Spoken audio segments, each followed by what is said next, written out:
अगर सिर्फ एक जुमले के ऊपर इतनी आग बबूला हो सकती है तो उसी भारतीय जनता पार्टी के राज्य के अंदर मेरी एक बहन की इज्जत लूटी जाती है और ये पूरे के पूरे खामोश बैठे हैं। इससे ज्यादा अफसोस और शर्म की क्या बात हो सकती है।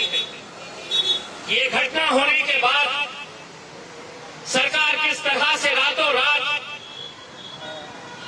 उस बच्ची की लाश को जला दिया जाता है और उसके बाद उसके परिवार तक कोई पहुंच न सके, सच्चाई बाहर निकल न सके, तो पुलिस का किस नंगा नाच वहां पर देखने को मिल रहा है।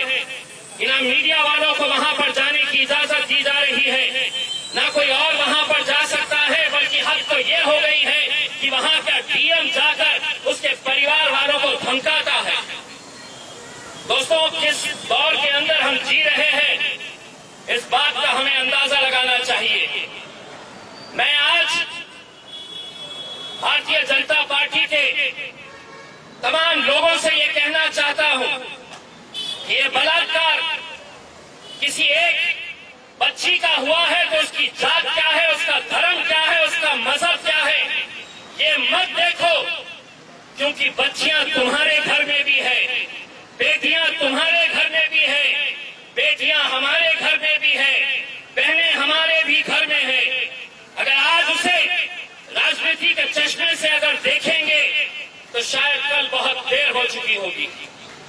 मैं आज जिस तरह डॉक्टर साहब ने बताया है कि आज हम एक ऐसे दौर के अंदर गुजर रहे हैं जहां पर डॉक्टर बाबा साहब अम्बेडकर जी का संविधान कहां है, कैसे खत्म किया जा रहा है धीरे धीरे, ये आप हर रोज देख रहे हैं। इंसाफ की किस तरह से धज्जियां उड़ाई जा रही है।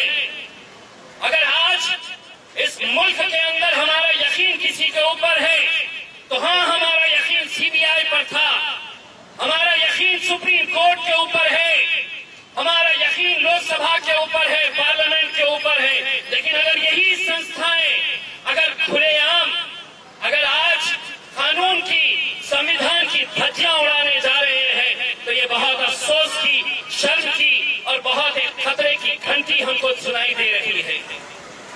दोस्तों, 500 साल पहले कैसी मंदिर गिराई गई थी, किसने मस्जिद बनाई थी, उसका पूरा ब्यौरा आपके पास है। 500 साल पहले क्या हुआ था, इसका पूरा हिसाब आपके सामने आपको दिखाया जा रहा है। लेकिन 28 साल पहले जब वो मस्जिद ढाई गई थी, पूरी दुनिया ने देखा था, पूरी दुनिया देख रही थी टेलीविजन के ऊपर कि वहां पर कौन कौन लोग गए थे, कैसी कैसी बातें कही गई थी, कैसे कैसे नारे लगाए गए थे। और अगर आज अदालतें ये फैसला करती है कि ये नहीं, ये सब बाइज्जत बरी हो रहे हैं, तो आप सोचिए कि आने वाला कल कैसा रहने वाला है। हम लड़ेंगे, हम इंशाल्लाह जितनी हमारी ताकत है हम लड़ेंगे। ये लड़ाई किसी एक मजहब की नहीं है, ये बलात्कार को हम किसी एक मजहब के चश्मे से नहीं देख रहे हैं। एक जवान बच्ची की इज्जत लूटी जाती है और रातों रात अगर उसके बॉडी को वहीं पर पुलिस की निगरानी के अंदर, पुलिस के हाथों अगर उसे जलाया जाता है तो सोचिए उसके परिवार की पीड़ा, सोचिए उसके माँ बाप, उसके घर वालों की क्या हालत होगी। ये एक बच्ची जिसका अंतिम संस्कार भी उनकी मौजूदगी में नहीं कराया गया। ये अगर गुंडा राज नहीं है तो क्या है। और क्यों नहीं वही भारतीय जनता पार्टी के लोग बाहर निकलकर इसकी निंदा कर रहे हैं।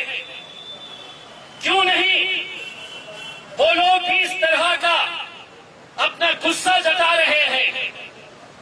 ये महज 40-50 लोग अगर हम यहाँ पर इकट्ठा हुए हैं तो सिर्फ इसलिए कि कल जब हमें परमिशन दी गई तो हमें बताया गया कि 20 लोग से ज्यादा नहीं रहने चाहिए, 30 लोग से ज्यादा नहीं रहने चाहिए। हम भी अगर चाहे तो आज औरंगाबाद शहर के तमाम जाति, धर्म और मजहब के लोग लोग सड़कों के ऊपर निकल कर आएंगे। अगर इसी तरह की जुल्म और ज्यादतियां चलती रही तो हमारी भी बर्दाश्त करने की एक सीमा है। हम भी एक हद तक बर्दाश्त करेंगे, लेकिन जिस दिन हमारी बर्दाश्त करने की सीमा खत्म हो जाएगी तब हम भी सड़कों के ऊपर निकल आएंगे। जब हम देखेंगे कि जो कानून जिसकी जिम्मेदारी है रक्षा करना, अगर वही भक्षक हो जाएगा तो कहीं ना कहीं ये जनता